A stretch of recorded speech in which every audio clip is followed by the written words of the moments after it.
At my wife's work party, everything seemed Until her perfect. co-worker smirked "You don't own and her," whispered. Then right in front He of me, slid his hand under her dress. I couldn't hold it in anymore. What happened next turned the night into a war betrayal zone and revenge. It was just another Friday night. The kind that felt mundane, predictable like clockwork. My wife Rachel had asked me to attend her work annual party event where her co-workers gathered corporate at a venue posh to celebrate another successful year. I was never particularly fond of these but for Rachel, I always made an effort. We lived in a cozy townhouse, tucked away in a quiet neighborhood. The living room was warm, bathed yellow in soft light from the lamps that lined the walls. The furniture was comfortable, worn in places, but for to perfect. people who had shared their lives for over 8 years. The scent of vanilla candles lingered, and the fireplace crackled as we sat on the couch sharing a glass of wine. We had the kind of marriage At people least that's how it envied. Appeared on the surface. Her laughter filled the As she room. Told me about the upcoming party. She seemed so excited. You know, the usual. Just a few drinks, some dancing, and a lot She of said, gossip. Her eyes gleaming as she smiled. I smiled back, not thinking twice. Everything was normal, perfect even. But as the evening went on, a subtle unease began to stir within me. There were little her things. phone buzzing every The few way she would minutes quickly glance before at slipping it back into and her the bag. constant Mention of her colleague Evan. It wasn't unusual for her to talk But about tonight work. Felt different. There was an unfamiliar edge to her When she excitement. mentioned him. I pushed the thought aside. It was nothing. Just my mind running wild. The party was at a high-end bar in the city. The place was packed with her colleagues, all laughing, chatting, and clinking glasses. I could feel the tension in as my we walked chest, through and the that's when I doors. saw him. Evan. He was tall, broad-shouldered, with a self-assured smile that never seemed to He fade. looked at Rachel with a warmth that felt almost too familiar, too comfortable. As the night progressed, I noticed how often Evan would hover near Rachel. Their conversations were intimate, easy, like they shared a bond secret. that seemed to exclude me entirely. At first, I tried to ignore telling myself I was being paranoid, but then I saw them again. She laughed a little too hard at his jokes. He touched her in a way that lingered just a moment too long. My stomach twisted.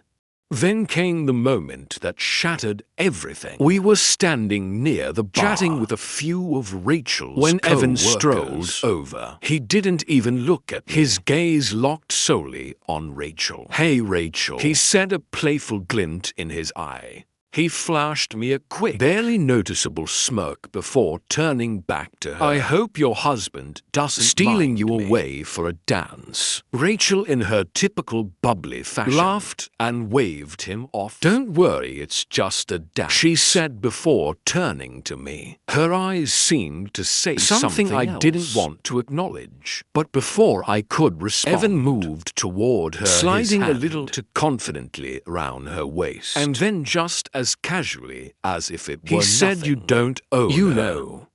A cold chill ran through My me, blood turning to ice. And then in front of me, Evan slid his hand beneath the fabric of Rachel's just dress. a hair's breadth from her skin. She stiffened, but she didn't pull away. She didn't say anything. It was as if time stopped. The music, the laughter, everything faded away. My chest tightened, my vision with the rush of blood pounding in my ears. I felt a fire building inside, humiliation and a cold, bitter clarity. The room around me seemed to close in as I stood frozen. Every inch of me screamed at her to slap him, to do anything, but instead she just stood there. It was a slap to my face, but not as hard as what followed. Evan pulled her closer, his hand still where it shouldn't have been. He leaned in, whispering something into her ear that made her smile. A smile that I hadn't seen in a long time. I could feel my heart shattering in my chest. The crack of it was louder than anything else. The weight of it threatened to crush me. Without thinking, I stormed toward them. My steps were fueled by a combination of seething rage. I gripped Evan's shoulder, and the force of it knocking him off balance. "What the hell do you think you're doing?" I spat, my voice a low growl. He looked at me, a dark amusement flickering in his eyes. He wasn't afraid. "Relax, man," he said casually, brushing off the shove. "She's just having a little fun. You know how it is." Rachel, her face flushed, stepped back but didn't say anything. She didn't defend me. She didn't defend herself. Evan laughed and took another step toward her. "You can't control her, man," he said with a sly grin. "She's not yours." Something inside me snapped. All I could feel was the heat of betrayal, of humiliation, and the desperate burning need for revenge. After that night, everything changed. The man I had been reserved, non-confrontational, was gone. I became something else. I became someone who would stop to get what was mine back. I started watching. Watching her. Watching him. Every move, every glance, every interaction was a clue. I found out things I didn't want to know. Her late-night phone calls that were the messages she deleted before I could even see them. And Evan always lurking in the background, always just a little too comfortable. But I didn't act right away. No, I needed to plan, to think this through. I needed to break them piece by piece. The day came when everything fell into place. I knew where they'd be, and I knew how to make them I'd pay. Waited long enough. I had all the evidence.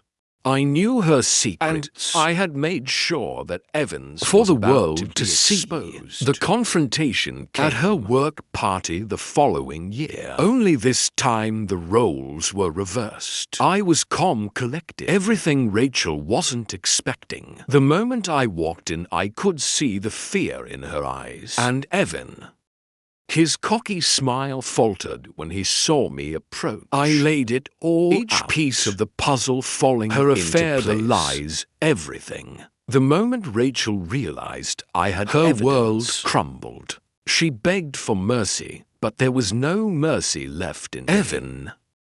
He watched helplessly as his reputation and career in one swift blow. He lost everything, but I was different.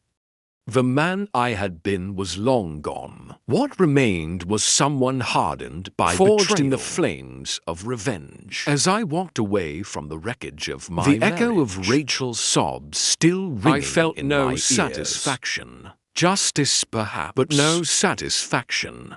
Revenge had given me power, but it had also taken something from me. Some betrayals don't break us. They build us into something stronger. Like the video if you think justice was served. Subscribe for more stories of betrayal and revenge.